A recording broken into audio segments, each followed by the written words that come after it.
So thank you for coming to this session.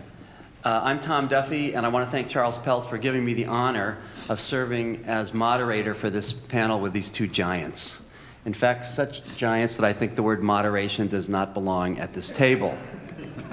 So I called David Amram last week to talk a little bit about what we might do today. And before I could launch into it, he said, Tom Duffy, I think 10 or 15 years ago we worked on a panel together, and he proceeded to tell me what we did. I jumped to the piano, I played the beginning of Ciano Pozzo. I said, you're absolutely right. I looked at my notes, it was 25 years ago. So in terms of the Mental Olympics, you are a gold medalist, and I'm delighted you remember that occasion. Yesterday, I went up to Gunther Schuller after the rehearsal of his fantastic piece, and I said, oh my God, that was phenomenal. You still have it. And he looked at me and he said, were you surprised? and I thought about that. I kind of like a neophyte sophomore, I backed off. What do you say to a famous, do you know who you are? But I thought about this. So what's happened is that I've matured. I mean, it took me only one hearing to get it. To get the full impact of your music, and that's not you, that's me. So thank you for the patience while the rest of us have caught up to you. That was a phenomenal piece, as you know from the extended applause that you received last night. Wasn't that terrific?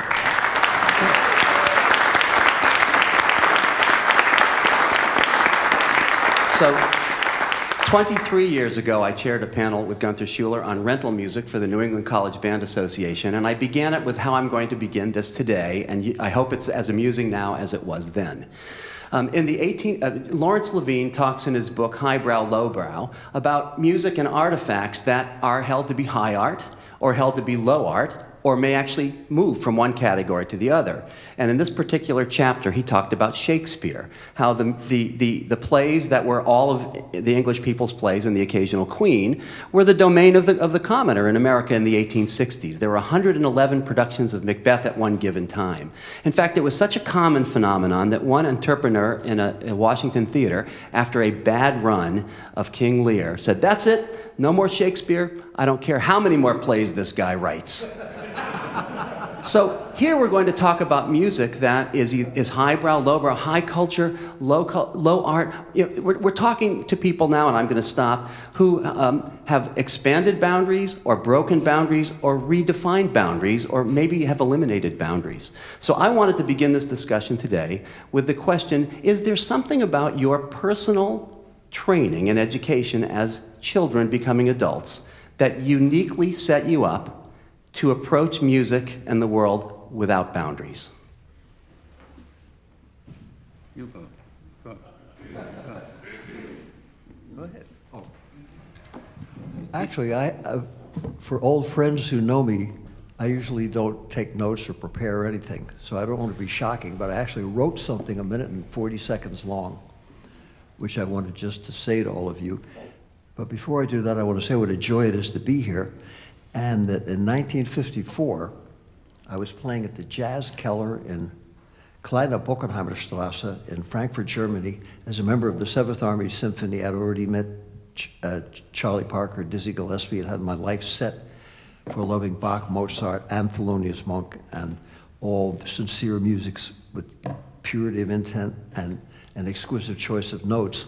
So I wasn't thinking about boundaries or anything. And there were so many boundaries, so many stereotypes, so many prejudices, that I just figured that was part of the day's work, and I didn't pay that much attention to it, except to make sure that I would get out alive wherever I was each night and leave it at that and try to continue following my non-career path, following every career death wish with a passion, which I still do at 83.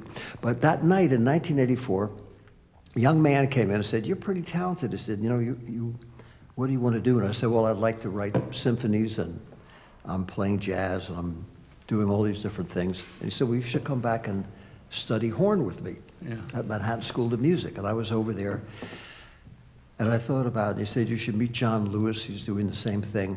And because of that, and because of his encouragement, otherwise I might still be in Germany trying to figure out how to get back home, I came to Manhattan School, studied with him, and over the years, I continue today to learn so much and be so inspired that I just hope for the rest of my life, if I can meet one young person and give them one fraction of what Gunther gave me, then my life will have been worthwhile. And I don't know if we'd all be here.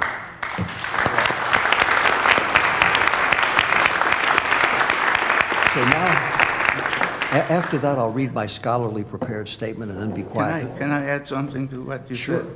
From my point of view, I don't know where I had been. I was walking towards the hotel, which is right in the main square, and the main train station. And I had come from some rehearsal or something, and this is now, you said 54, right? Yeah. 54. Yeah, well, the horn had already snuck into jazz, but it wasn't there yet fully, because the horn was ostracized for all through the 30s, except a few exceptions. And for me to walk down a street in Frankfurt, which I knew very well, but suddenly I hear something like a horn. And, you know, I and 2 or 3 other players in New York at that time, we were the first pioneers to get into playing jazz. And for me to hear a horn, and I'd follow that sound, and then it went down because it was a keller, which is a basement, right? Yeah. And I said, what the hell is a French? That sounds like a French horn, my instrument. And there he was. I mean, walking like that and suddenly coming upon a jazz horn player in Frankfurt, that's unique all by itself. You know. Well, you know, you want to make a okay. speech. This would be my 1.5 minute scholarly statement, and then I'm going to be quiet because I want to hear what Gunther has to say, because that's so much of what I learned. I did want to say, though, as I did the other night when they played my piece and Gunther was there, if it weren't for him, I don't know if any of us would have been there. I don't know if the New England Conservatory would be here. I don't know if music would be the same as it is right now with a whole younger generation that's looking for beauty, and with YouTube can find things of beauty of all genres done by people who are masters, who love what they're doing, and be able to study that excellence and then have an option. Then they can turn the computer off and go hang out with other young people that they find out share those same interests. That's never happened before.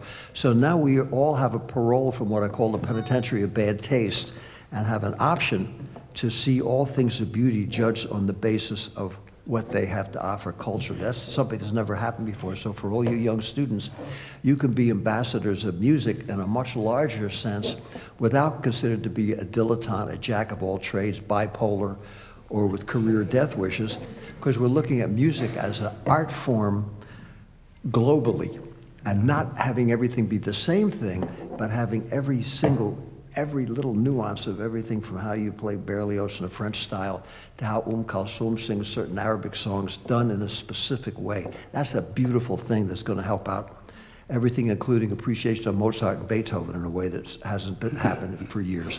So I want to read just for this conference, which if I can, and then I'm going to be quiet.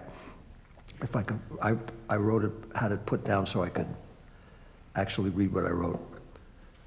And it's, sorry. Well, I can't find it, I'll do it later. Oh, no, go look for it. But I read a few sentences. They Oh, is look that- very oh, good. okay. No, maybe that's, is that yeah. someone? Oh, here we go. I have it.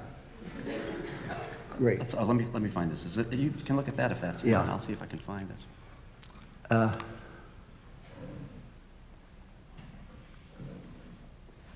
I don't know where you're looking for that. Yeah, it was a letter I wrote to myself. So I had. Did you I email think- it to yourself? Yeah, I emailed it to Okay, myself. let me see if I can find that. All right, so you wrote to And it was, yourself. Let's just look for you. I had it up there, I'm sorry. That's okay. There you go. What a guy. Is Thank that you, it? thank you so much. Music Ed, University of Connecticut. This is some thoughts for O Pioneers talk with Gunther Schuller about music which incorporates the indigenous music that surrounds us.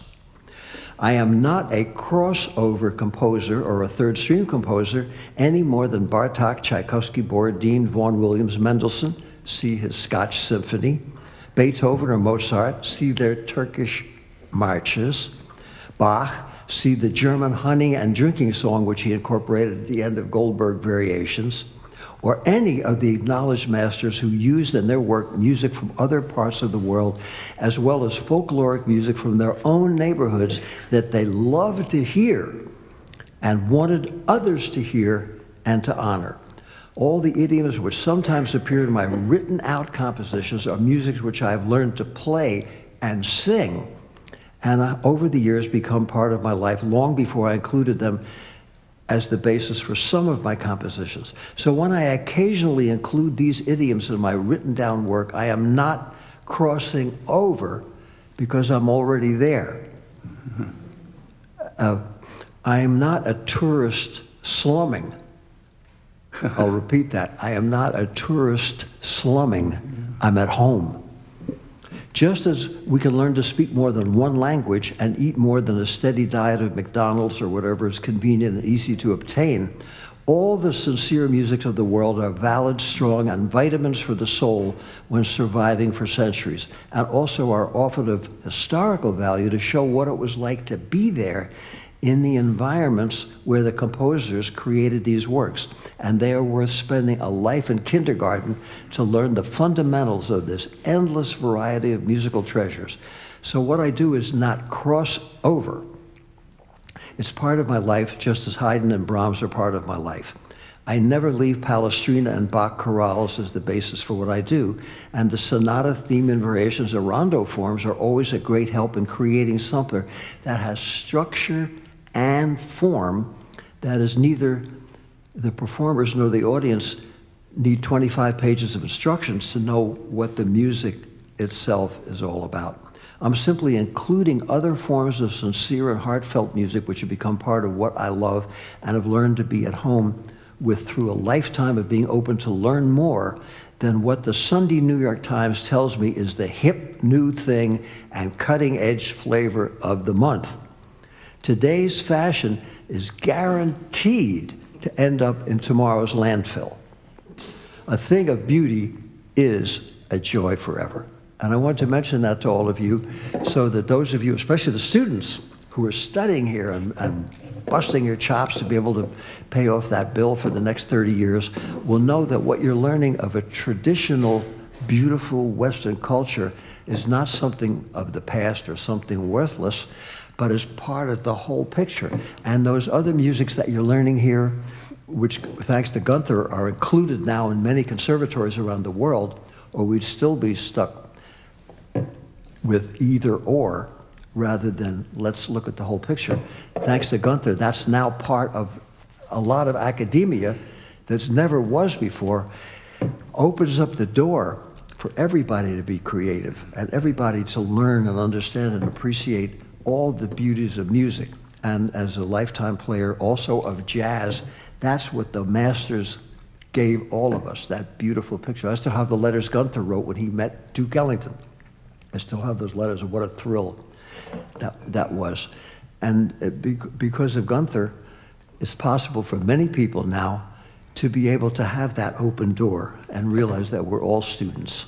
And also to have that beautiful attitude that jazz and folkloric and the great classical masters brought us, which is something that you do because you love it, you hand it down, you cherish it, and you keep trying to learn all the beauties that are part of it.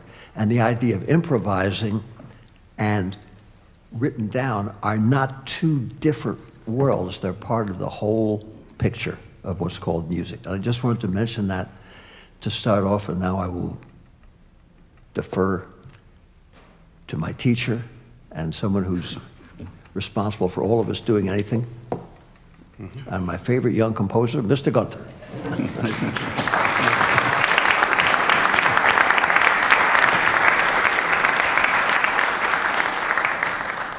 I'm going to answer it in a different way because I have to, because the answer to your question has to be yes and no. And you might wonder, what's he talking about? I had a unique youth from the point of getting into music. My parents sent me to Germany to a private school in when I was 6 years old. By the way, in those days, they just put me on the boat they called them stewardesses at that time. This would be not allowed to put a 6-year-old kid. Heck no. I took over the ship after that. I went up to first class, but anyway, and what I'm getting at is that in the first many, many years of my youth, there seemed to be no interest in music, no musical talent of any kind. And just to pin that down, in that school, every student had to play an instrument. Hitler had decided that everybody in Germany has to play a recorder, an instrument I was at that time not very partial to because they're so neuter. But anyway, so I had to learn this piece and play in this recital. And I hated my teacher, who was not a very good recorder player anyway. But anyway, we start, and I had learned the piece, but I completely broke down after about 40 seconds, a minute, and I could not go on. And I realized, in retrospect, I say, my God, you really don't have any musical interest or talent.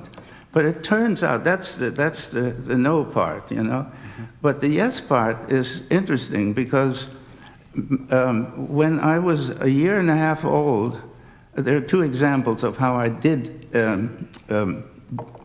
come to music in some way. I was a year and a half old, and it was in Germany with my grandmother, and I was in the bathtub, and I was playing with my rubber duckies, and I started to. My parents tell me, I didn't know this, but my parents told me that you started to conduct to that music and a famous Strauss waltz, Roses of the South, sitting on my potty. So everyone's a critic. That's a hell of a beginning. But, and so it went all through, and what I did have seemingly a great talent for was painting. And everybody thought I was going to become a painter, a visual artist. But, and so now, finally, I left Germany in 1936, thank God, because the war was coming. But, and I came back home, and still nothing about music. And, oh, by the way, when I played so badly, the next day I had to stand in the hallway with a dunce cap on my head. Not much fun. But, they could see you now, right? And now suddenly now I'm 11 years old. That is very late for starting. Almost all kids go to a trumpet or a piano or do something with music, And now the story gets even weirder. I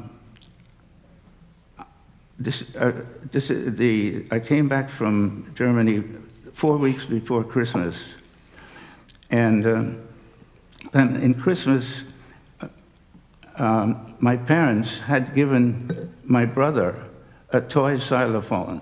It was only this big.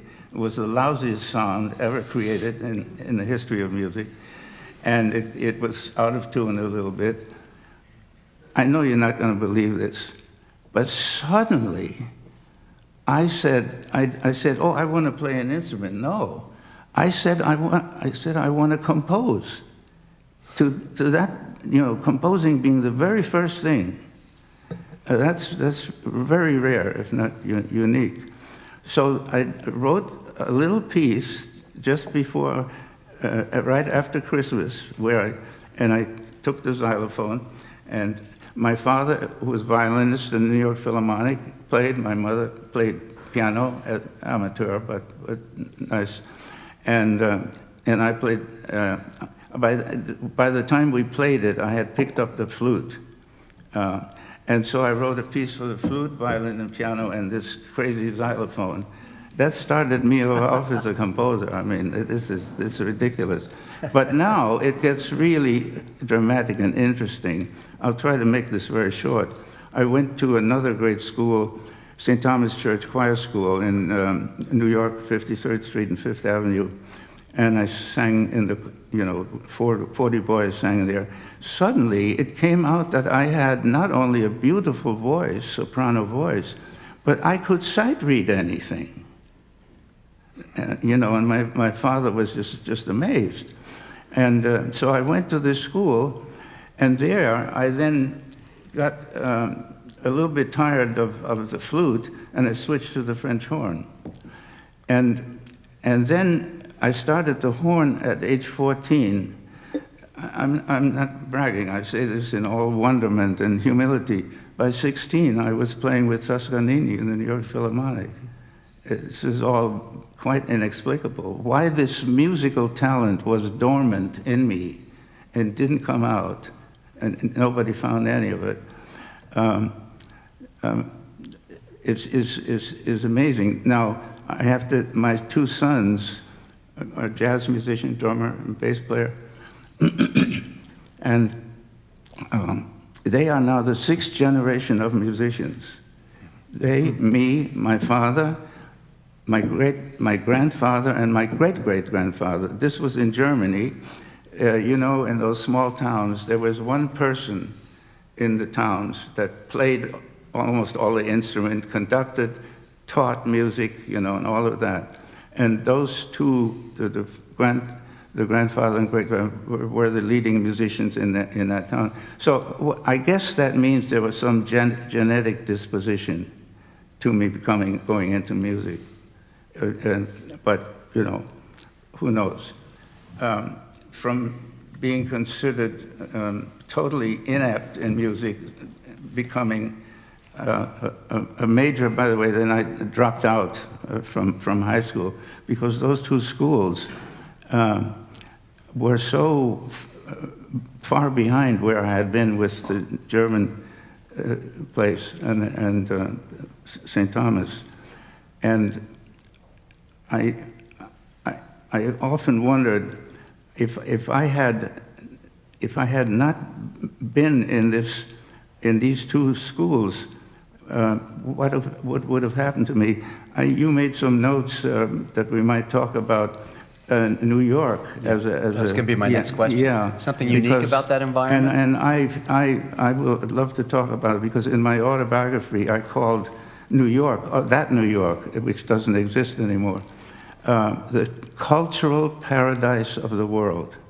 And I will explain later. Well, so anyway, so from 0, and at age 11, and then, by 16, I'm playing in Carnegie Hall, the 5th horn part in the Shostakovich Symphony, the Leningrad, the famous premiere. Did you know about it? Yeah, okay. Can I say something about the childhood? Yes. Okay, just in terms of my own childhood, that might be interesting, especially to the younger folks here who aren't that much older than I was. Well, I'm 83 now, so it seems a long time ago, but it's all relative anyway. I was brought up, finally we moved to our family's farm, Feasterville, Pennsylvania, population 200 during the Great Depression. But they had music in the school.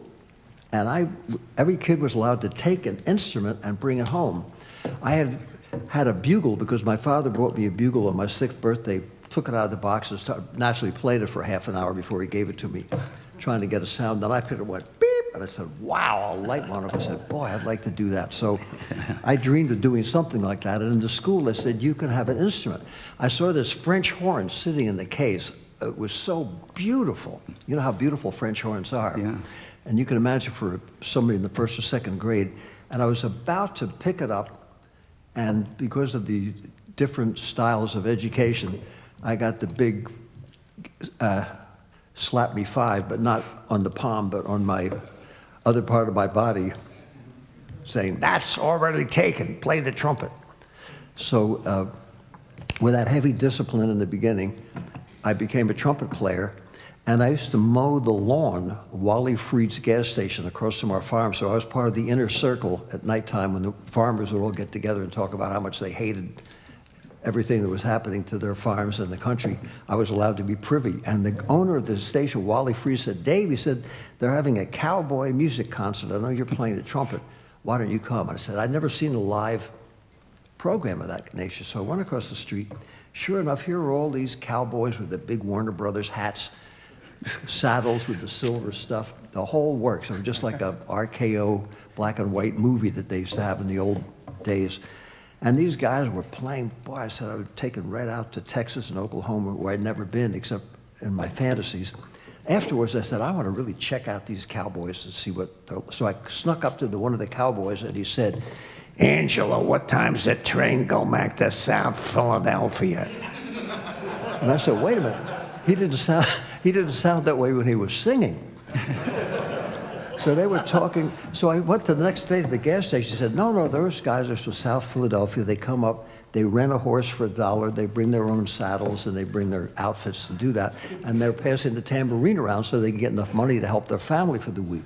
But I did see that you could do something in a culture you weren't born into, and if you did it well enough and strong enough, you could channel and become that. Just as Yo-Yo Ma's not from the Bach family, but when he plays unaccompanied Bach, look out, because he becomes that and creates that.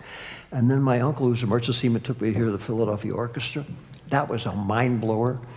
And they did Peter and the Wolf. Stokowski himself conducted that. And it was just so extraordinary. Then he said, look, you got to hear some other music. And he took me to the Earl Theater, and I heard Duke Ellington's band. And he said, this is the same thing as what Stokowski's doing, but he's created his own symphony orchestra because of the social conditions in his country. He made his own symphony called the Duke Ellington Band. So I realized there was all this great music. Then he took me to New Orleans, where he'd been shipped out as a merchant seaman, and I saw a second line back in 1943, and I said, wow. So my whole life was already formed with this sense of beauty. When we moved to Washington, D.C., from when we sold the farm during World War II. And I met Lewis Brown, who was Duke Ellington's teacher. I was just a kid, and he kind of took me under his wing. He was in the 70s then, and took me to play and sit in with his band. And I was surrounded by all these beautiful kinds of music.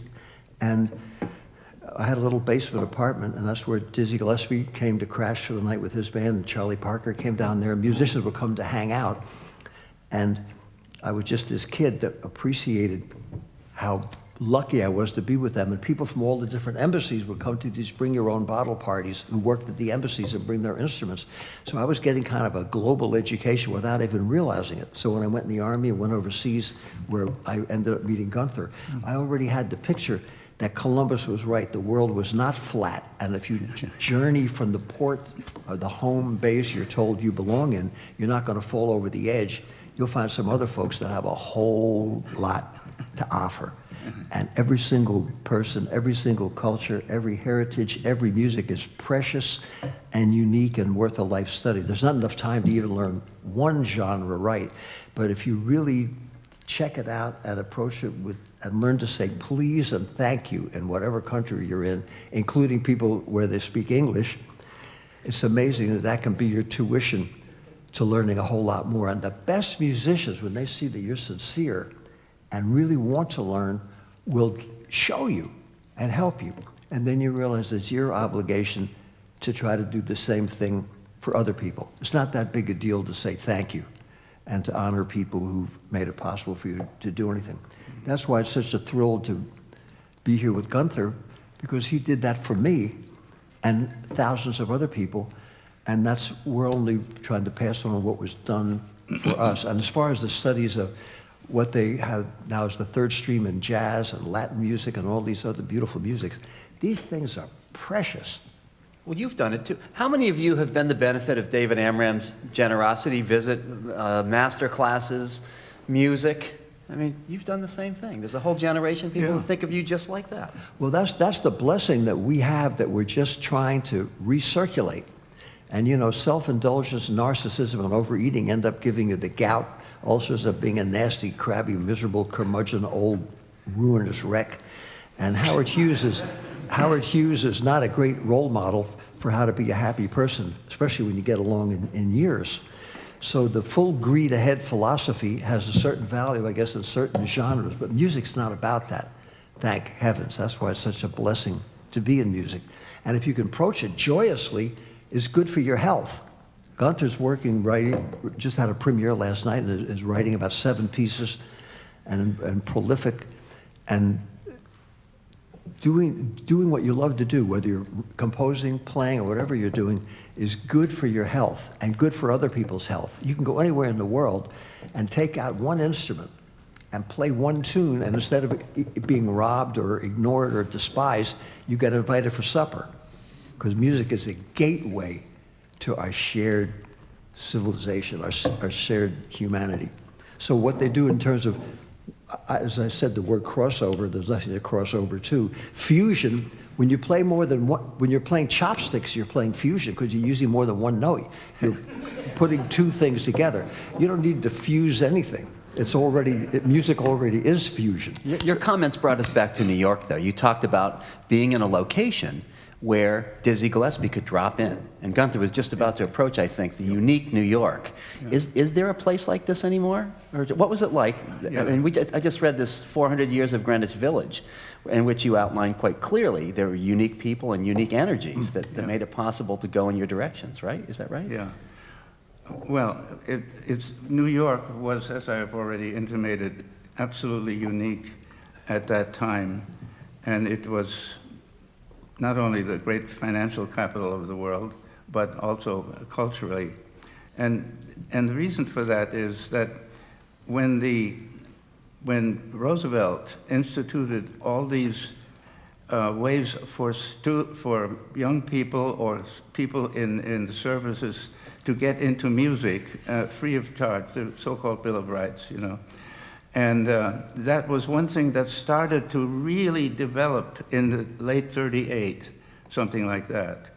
And the reason was that nobody could pursue anything materialistic. That wasn't possible at that terrible, recession crisis time.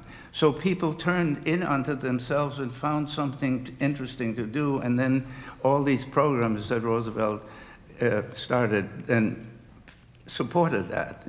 So that's one special thing. And in the meantime, of course, America in the 30s had developed now a pretty serious school of very fine music in various styles, mostly at that time in the neoclassic style, Stravinsky, and Copeland. Let's see, wait a minute, where was I going with this? Oh yeah, so that's already pretty terrific. But now what happened during those years, from 1943 till maybe the early 50s, we inherited every great artist, musician, writer, choreographer from Hitler's Germany, because these were all the refugees and they went to New York, and many of them went to Los Angeles. So there was not only this incredibly rich musical thing beginning indigenously, and then Hitler sent us all these gifts, and of course some of them went back after the war. But that kind of enrichment of such a high quality and of such a size as to not be ignored, that's unique. That New York doesn't exist anymore. New York is now the place, this is interesting, where if you want to be known or be something in the field of music, just many other fields, you got to go to New York. That wasn't the case. People didn't have to go to New York. Now it's de rigueur. So between those two things, did I feast on all this cultural surroundment? And then, of course, developing also as a horn player, playing at the Metropolitan Opera and New York. That was, my living. So I can hardly answer your question, but perhaps the thing about me too is that I'm an autodidact. I never studied with anybody. And this wasn't arrogance that I didn't need to study with anybody, but my appetite for music, once I got started, was so voracious that I just ate up all the music, the recordings and scores and so on. And of course, then that included jazz. So that's why when I say within 3 or 4 years I became a full-time professional, that New York did that, you know. And so it's a pretty special story. And the fact that I'm a high school dropout and became president of the school many years later. Now we're worried about physical ed requirements, right? Holy cow. That's terrific. Who would have thunk it, you know? So, you know, you told me in our phone call, don't send me the questions, just ask. I have a question that I haven't prepped you for. So I hope I can do this so people don't get angry. But so throughout the first 50 years of the century, the issue of race was a huge factor in the development of jazz. And we saw most of America learning jazz by appropriating the authentic styles of the African Americans. Yeah. You pioneered a style that allowed them both to be what they were. Yeah. So was that controversial? I mean, you clearly, both of you, work with styles that seem to avoid the appropriation of African American music for the benefit of the other world.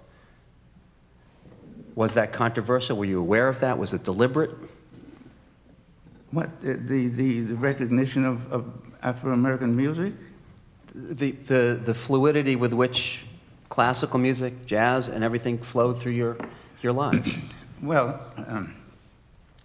yeah, that's interesting. You know, this is hard to believe, but there were only two musics in the United States in, let's say, 39, 40, 41, during the World War years. And one was classical, and one was jazz. Country music and all that thing had not yet started, except there was one radio program, what's it called, a national... Grand Ole Opera House, Grand Ole Opera House, yeah. So, and the population of the United States at that time was about 250,000. I swear to you that every adult person was involved with one or the other of those musics. There was nobody who did not involve themselves with music. And, but the problem was the two arenas did not talk to each other. And so when I came into the scene and saw the way classical critics, musicians, so on, were talking about jazz as being a lowly music and degenerate, and of course, prior to that, you know, I remember when I wrote my book on early jazz, there were these articles in the Ladies' Home Companion, don't let your child get next to jazz, it'll get syphilis or gonorrhea or something. It's literally true. I mean, so the bias against this music was fantastic. And I said, what the hell is that about? This music was born on this soil. So, and that's when I started the whole third stream thing. And then later created the first real jazz department here in the school. I was just driven by all this thing, the things that I encountered that I now realized I have to know all about this. I can't take it for granted, you know. I have to study all of this wide range. And of course, the third stream idea has now blossomed into what they call world music. Mm-hmm. Yeah, you know, the crossover and fusion and world music, record companies have to have labels for things. You can't sell anything in this marketplace unless, you know. And so I was only talking about jazz and classical at that point. But now, 60 years later, this is not even a discussion anymore. There are now thousands of, and it ain't three streams, you know, the third stream, the first and second stream, but it's hundreds of streams, because every music, there are 300 musics on the face of this globe. I mean, there are 5 different styles of music in Borneo. I mean, I can't where you go, but those are all improvised and handed down from generation to generation. So my dream also encompassed that idea that all these other musics, which I already was studying, people, you know, I was playing in the Philharmonic playing horn, and they knew I was a composer. They used to say to me, what are you studying all this other music, African music, you know, Norwegian music, whatever. I couldn't resist it. So that's now happened, so that the fusion and amalgamation of any possible style that someone's background might lead them to go into, that reached now a pinnacle last year when I heard, on All Things Considered, that in Nepal, in Kathmandu, the capital of Nepal, they created a conservatory last year. It took a few years. And guess what? They had a classical department, they have a jazz department, and they have a third stream department. All right. In the meantime, by the way, just as a footnote, I was vilified on both sides trying to bring these musics together. A lot of racial prejudice involved. And, you know, the classical people said, you're going to make our music sound cheap. You don't know what you're doing. You just happen to have a certain little talent. And on the other side, the jazz musicians felt that the intrusion of classical music would stultify their music, you know. And that went on for 10 years. And of course, I had great allies, John Lewis particularly. We did all these remarkable things of concerts that had an Italian atonal composer, Luigi Nono, and some other jazz pieces, John Handy or whatever. Not John Handy. Who's the blues? George, yeah. Anyway, so this is now a dream come true for me, and it happens anyway. All it takes. I give you one example. If imagine that a family lives in Brooklyn. They're from Greek background, and the father plays the bouzouki, which is also a great musical national style music. And the boy grows up and also starts to learn to play the bouzouki. Then he goes to school and he encounters classical music. And then he also gets into jazz, let's say. This is not totally hypothetical because this is what's happening now all the time. So suddenly this person doesn't have to do that, but will all likelihood want to incorporate all three of those streams in what they're going to do. And after that, the only question about it is whether it's really very good the way it's done. You know, we don't want pastiches and potpourris, you know, silly little things. But when you do this kind of amalgamating of different streams, you have to be darn sure that you study that other music so deeply that, you know, you will do full justice to its integration. And there was this wonderful period, what was that, 30 years ago, when everybody went to India, lived there for 5 years, Yeah. you know? Yeah. So, I mean, authenticity of styles has to be incorporated, and that doesn't always happen. But yeah, I was pretty much vilified, but eventually people who criticized my idea of a third stream in Downbeat and all the other magazines, now they're hailing it as one of the great movements in music. So, yeah. And this wouldn't happen, this happened particularly in New York, again, with this racial, you know, culture there of all kinds of people. And if they have any desire to be involved with music and actually even compose, it's just very natural that they will do that. On the other side of it, I'm never saying you must do that. You can just stay with one music, you know. And that comes to our point about specialization. You wanted to talk about that, did you? Well, I was going to do it as an intro, but it's just my favorite philosopher, Jorge Ortega y Gasset, had an essay called The Barbarism of Specialization, and I'll summarize this, in which he said, why were the Dark Ages dark?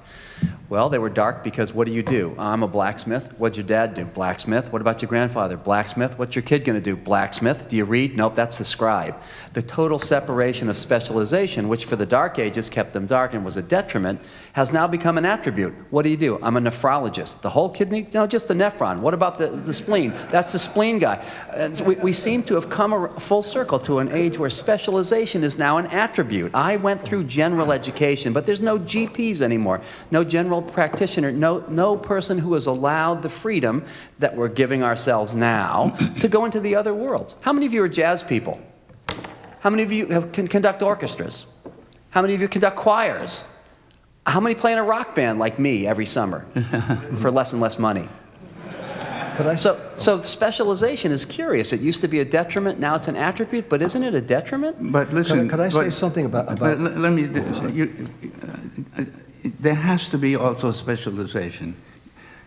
In your life, you have to finally decide on at least one thing that you're going to excel at, because the competition in the whole culture to come to the top of the heap, you've got to work very, very hard, and that you have to have finally one thing in your life, in your career, that you are the best you can be at. Then you can, of course, go out and range. So I'm a little worried that we criticize specialization without realizing we have to have one thing that we specialize in, you know. You have to have the goods before you can sell them. Whether it's doctors or scientists or whatever it is, you know. Yeah. Could I say something about what you discussed before? Certainly. In terms of racism, because that's something a lot of people who are fond of mental illnesses seem to be fixated on in our so-called intellectual world. When we moved to Washington, D.C. in 1942, I lived in what was called a checkerboard neighborhood. That was the Southern expression for folks, African American and folks of the Caucasian persuasion, to live in the same neighborhoods. It was officially segregated. In spite of that, everybody in the neighborhoods hung out. We knew each other. Kids played together. There was a sense of community in spite of the fact that it was like South African apartheid. Within that context, I was studying, playing jazz, trying to play classical music, listening to all this wonderful music, being mentored by people of every nationality and every race. Finally, when I met Charlie Parker, he's the one who said, "Check out Frederick Delius." Yeah. I said, "Really?" Because I was told in my non-education, I made Gunther look like a PhD in terms of dropping out of everything formal. But I was also, like Gunther, well, I wasn't blessed to know him at that time, really interested, and still am, in anything of beauty. And I said, "What do you mean, Byard?" He said, "No," he said, "check out his orchestral coloring." So I began to listen to Delius. Then he was playing at the Howard Theater. The Clovers, a great group of Clovers, the Platters, the Flamingos, all these wonderful groups of that time. This was 1952. He said, "If you want to understand what I'm doing, check out the Clovers." So I listened to the Clovers. Bill Harris was their great guitar player who played Bach and also did the arrangements for the Clovers. He was in all the worlds of beautiful music. And these artists transcended all of that, and working in the most abysmal conditions of what was known as the Chitlin circuit, when I played with Oscar Pettiford's band and with Mingus's band and with Dizzy in the beginning, and on occasion, before he moved up to a higher level economically and could play in better places, the Chitlin circuit. And in the Latin groups, I played what was called the Cuchifrito circuit. These were what Lenny Bruce, well, I won't use the word that he used to describe them. They were not the venues, but they turned these dumps into temples of art, because Charlie Mingus, the first night when I played with him, and Gunther came down to hear me, in fact, when I was his horn student at Cafe Bohemia. Yeah. But Jimmy Garfolo, who ran the place, was in the lowest echelon of the kind of the mob scene, and not being smart enough to do anything else, run numbers. He managed a jazz club. That was the lowest echelon. And if he didn't like your attitude, he would leap over the bar and beat you up. And people were stoned out and crashed out and half asleep, or listening to the radio, or coming to try and do some other nefarious deeds. And Mingus said, "No matter how ratty the joint, every night with me is Carnegie Hall." And sure enough, every time I would play with these people, they would transform the environment that we were in into a temple of art.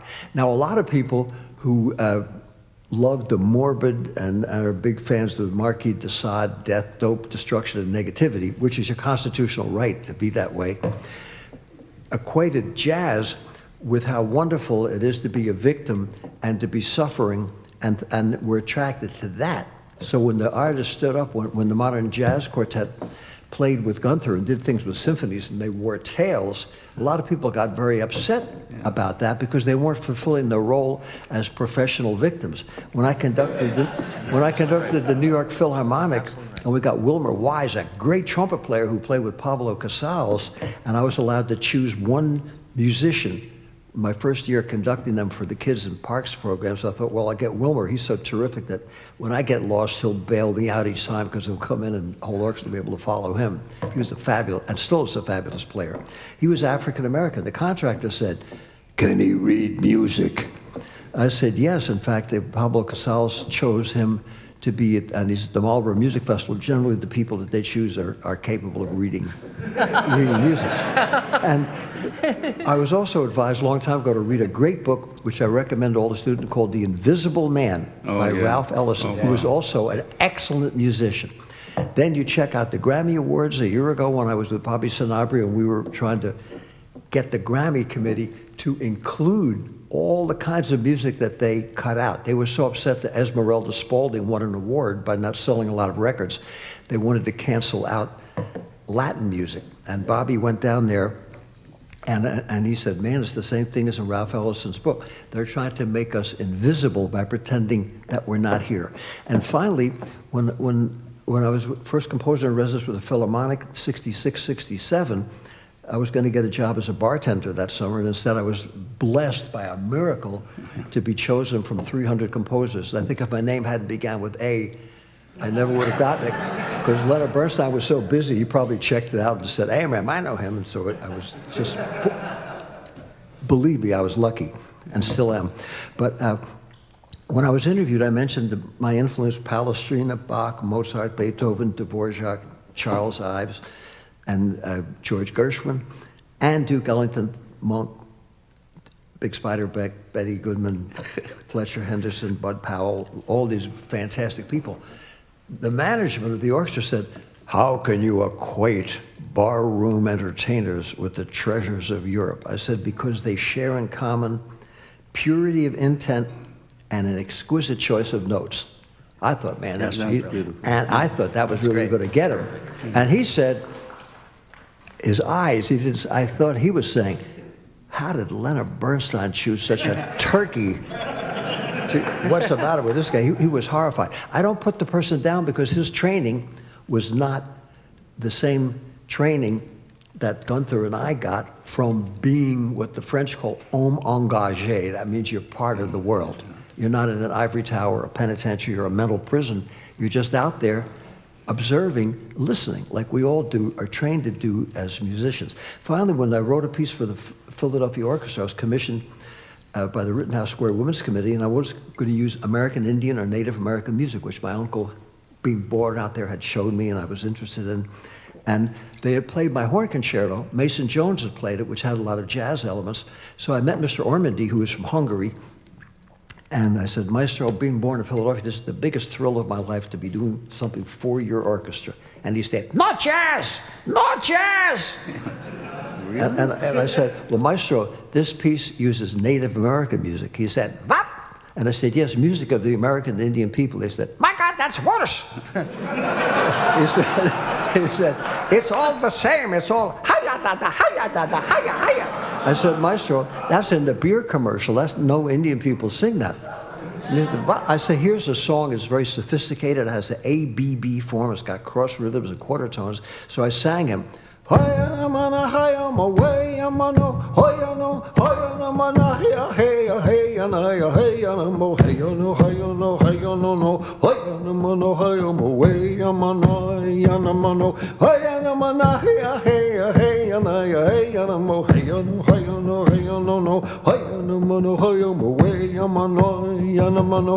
And he said, it's too complicated. So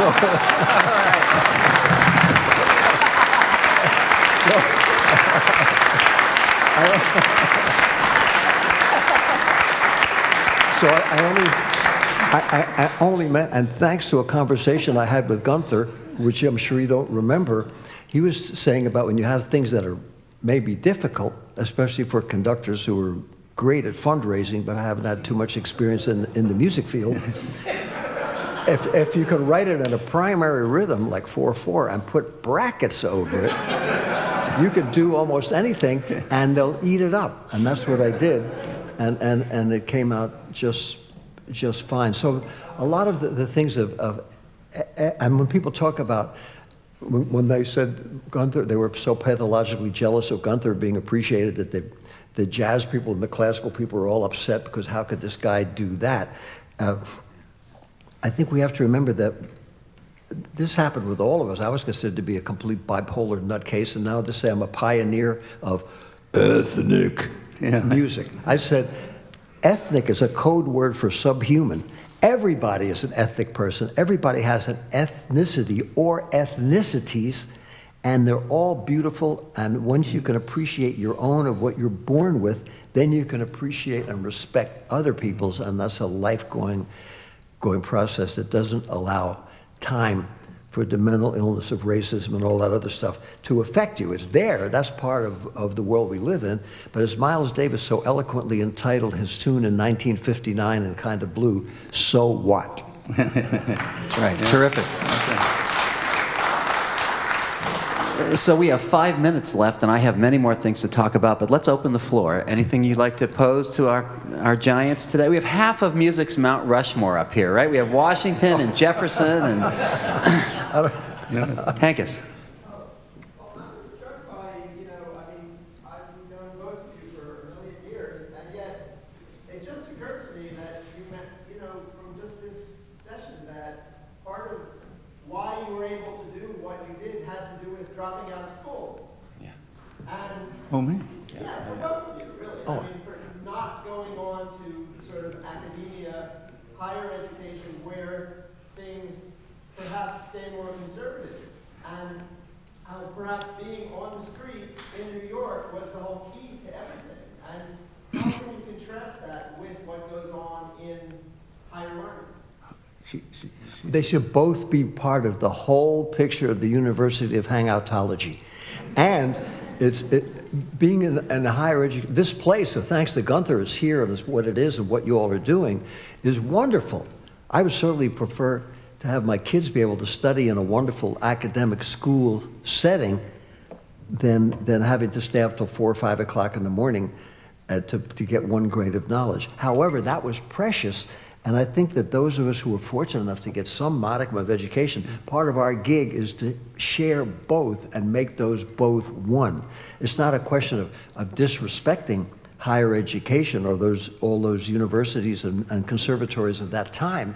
Hopefully, they'll open up their doors and appreciate the fact that from the beginning of the time, from the Lascaux cave paintings of 25,000 years ago, and the people, all the ancient musics, right up till today, is part of the whole picture. It's not an either or.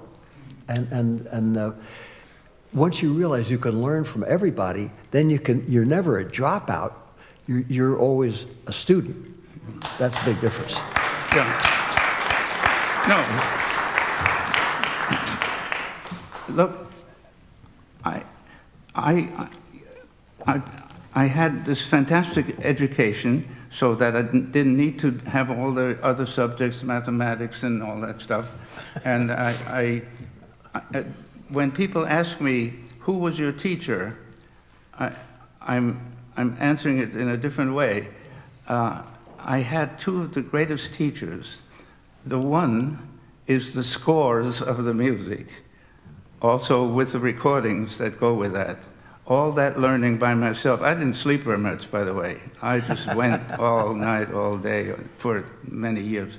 So that was the source, of course. And it wasn't arrogance, but I felt that I had enough interest, not yet talent. I didn't know what talent I had, but interest in music so deeply that I had to study anything that came across my way in my mind. The other teacher was playing in an orchestra, like the Metropolitan Opera, in the pit, where I felt the music in my body coming through from the floor. And studying and learning from this great operatic tradition, and then later I played with the New York Philharmonic. So those were my two teachers. And my father tried to teach me the violin and the piano, and I had absolutely no talent for that. So that was early on eliminated. But that was possible in New York. And by the way, Delius was also one of my absolute favorites. Scriabin, Delius, post-Wagnerian chromaticism, you know. Once I heard these things, I mean, my parents really got worried about how much I was studying and running around town and going to libraries, copying out music.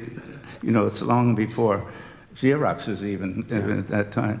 So, and that's it. And I guess I had just enough energy to pursue that on my own. So the perfect combination is something formal and something informal. Yeah. It's like being a veterinarian and a taxidermist. You make a fortune because either way you get your dog back, right?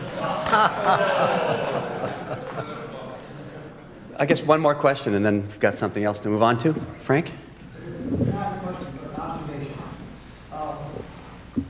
These are two talented persons, but what they have is great curiosity, and what they have is courage. We don't want to forget that. Those are two very. You hear that in the back? Two talented people with courage and curiosity. Thank you, Frank. I want to thank our panelists for this, and I hope I see you again in another 25 years.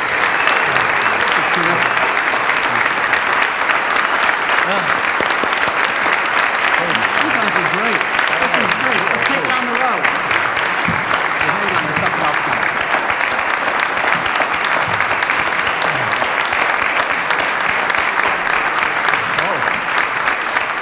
Can you stand up?